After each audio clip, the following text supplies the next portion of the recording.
Alright, now I will explain deeper about this method. Firstly, after setting the lower and upper boundary, let's say here A and B, by inserting the values in the function, the output of the function will determine the presence of root or not. If the upper value of FA and FB have opposite sign, surely there is a root presence within the root range, since if we connect the 2 points, it will intersect the x-axis since the points are at the opposite quadrants on the graph. Now, for the direction, we need to get the product of outputs of the function with FC. Firstly, we need to get the value of C by finding the midpoint between the upper and lower boundary. If FA times FC is less than 0, the value of C will replace B, as the range where the root is situated now is getting closer to the lower boundary, which is the value of A. The kind of opposite thing happens when the product of FB and FC is lower than 0, where the value of C will replace the value of A, as the range where we could find the rightmost root of the function gets closer to the upper boundary. Okay, so today we are going to find the rightmost root for the function of 3x squared plus 3x minus 3 by using the bisection method. So first, insert the value of lower boundary and higher boundary, which is A and B respectively. We insert 0 and 1, and we will get the output function of FA and FB.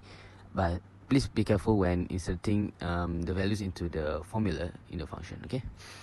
Also, to get the value of C, it is the midpoint between the higher and lower boundary.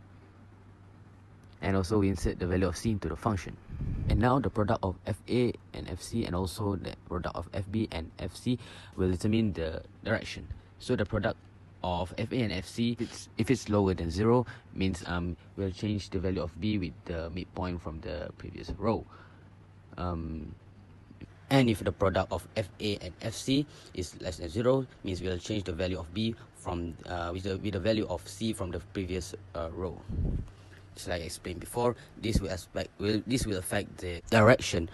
So if you replace the value of A with C, it will make the range be closer to the upper boundary. And if we change the value of B with the value of C from the previous row, we'll get the range where we could find the root will be closer to the lower boundary. So we are going to repeat this step until we get the error value, which is the B minus A, lower than our acceptable error, which is we choose here 0.05. So here we can see the value of 0.03125 is the first value which is lower than. So now let's insert the value of upper and lower boundary from the error just now into a graphing software. So here we can insert the value of gx and hx.